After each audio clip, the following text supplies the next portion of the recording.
फारिग फारिग चले ठीक है। डिसहार्टनिंग। अब करना क्या है बाबर का? बाबर को T20 से थोड़ा सा अब पता नहीं सिलेक्शन में क्या होता है डॉग, आई डोंट नो।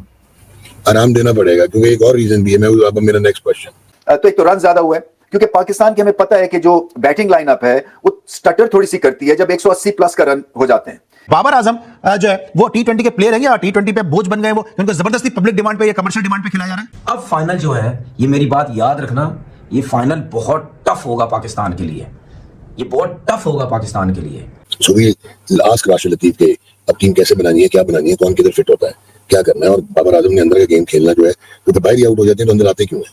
बाहर ही आउट हो जाएगा, एज्यूम कर लिया करेंगे गेम स्विंग हो गया और आउट हो गए। बाबर आजम जो है वो पीछे खेल गए बॉल को, शुरू में आके आगे ही खेलना होता है और उनका फॉर्म में आना जो है या उनका रन्स करना बड़ा इंपॉर्टेंट है। नंबर 3 पे खेल। नमस्कार दोस्तों, पाकिस्तान की टीम को श्रीलंका ने ट्राई नेशन सीरीज के मैच में हराकर फाइनल में जगह बना ली, जहां उनका मुकाबला पाकिस्तान के साथ ही होने वाला है। श्रीलंका के लिए मुकाबला एक तरह से सेमीफाइनल की तरह ही था, जहां उन्होंने 184 रन बनाए और पाकिस्तान को 185 रन का टारगेट दिया। पाकिस्तान की टीम इस टारगेट का पीछा करते हुए शुरुआत में लड़खड़ा गई, जहां उसका टॉप ऑर्डर एक बार फिर बुरी तरह से फेल हो गया। सैम आयूब, शाहजादा अफरान तो फ्लॉप हुई, साथ ही बाबर आजम अपना खाता खोले बगैर 0 पर चलते बने। बाबर आजम का T20 में अच्छी टीमों के खिलाफ खराब प्रदर्शन लगातार चालू है और वो कभी भी अच्छी टीमों के खिलाफ रन नहीं बना पा रहे, जिसे लेकर पाकिस्तान में ही उन्हें T20 टीम से बाहर करने की डिमांड लगातार बढ़ती जा रही है। साथ ही में उनके खेल और टेक्निक को लेकर भी काफी आलोचना का सामना करना पड़ रहा है उन्हें। वहीं पाकिस्तानी टीम के फाइनल में श्रीलंका के हाथों हार का डर भी पाकिस्तानी मीडिया में हावी होता जा रहा है। तो देखते हैं क्या कहा पाकिस्तानी मीडिया ने बाबर आजम के इस खराब प्रदर्शन को और पाकिस्तानी टीम के इस हार को लेकर।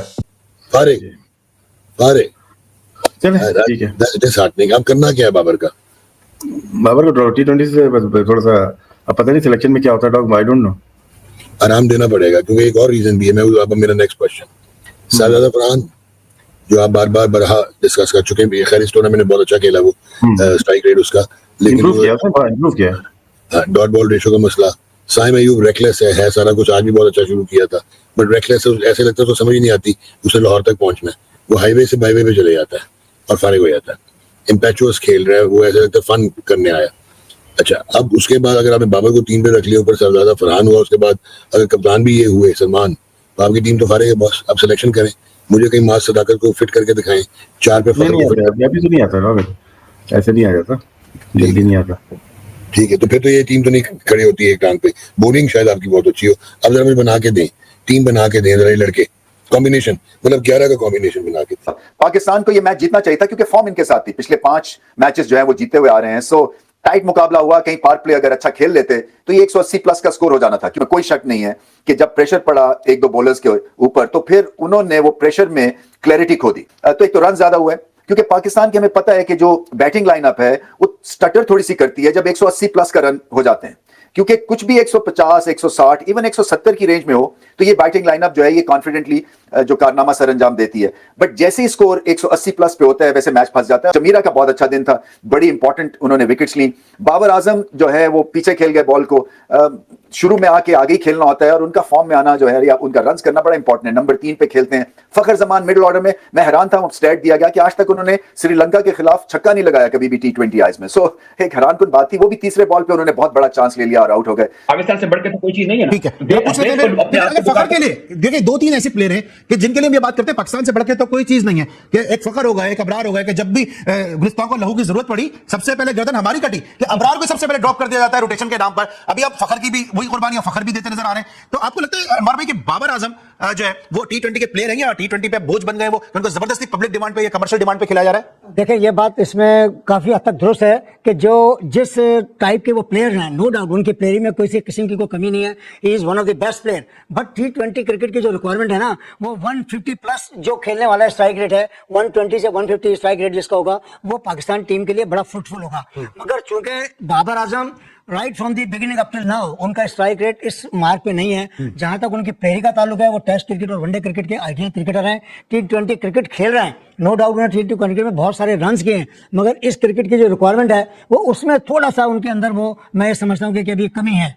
अच्छा, आप दोनों से मेरा एक सवाल है, पहले मैं अनवर भाई से करता हूं कि आज जब हम मैच देख रहे थे और हमारे दोनों ओपनर्स के स्टैट्स दिखाए गए, कितनी बदकिस्मती है कि इस मुल्क में एक ही खेल जो है वो देखा भी जाता है और खेला भी जाता है। एक का जो एवरेज है शाहजादा फरहान का वो 25 का है, दूसरे साइम अयूब है वो 20 का। 20-25 वाले पाकिस्तान को जो है वो इनिंग का आगाज कर रहे हैं अनवर भाई। नहीं, देखें, ये मैं समझता हूँ कि उसमें बैड लक सबसे बड़ी ये है कि वो हमारी जो मैनेजमेंट है ना, उसने पीछे बैकअप के अंदर वो प्लेयर्स तैयार नहीं किए हुए हैं। अब आपके पास देखें कोई चॉइस पीछे नहीं है। अभी साहबजादा फरहान जो है वो अच्छी बैटिंग करता है, क्योंकि इस T20 मैच की जो रिक्वायरमेंट है वो उसके हिसाब से वो उसी तरह अपने आप को एडप्ट करता है, आउट भी हो जाता है। मगर जो आप ये बात कर रहे हैं वो इतनी मतलब काबिल सताइश नहीं है। अब फाइनल जो है, ये मेरी बात याद रखना, ये फाइनल बहुत टफ होगा पाकिस्तान के लिए।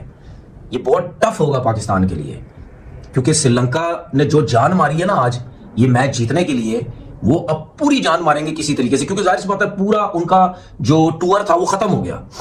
उनका पूरा टूर खत्म हो गया, वनडे भी खत्म हो गया, ट्राई नेशन सीरीज भी खत्म होगी, सिर्फ उसका एक फाइनल रह गया परसों। उनका पूरा टूर खत्म हो गया। अब वो पूरा बदला लेने की कोशिश करेंगे, ट्राई नेशन जीत के भी और ओडीआई जो पाकिस्तान से सीरीज हारी थी।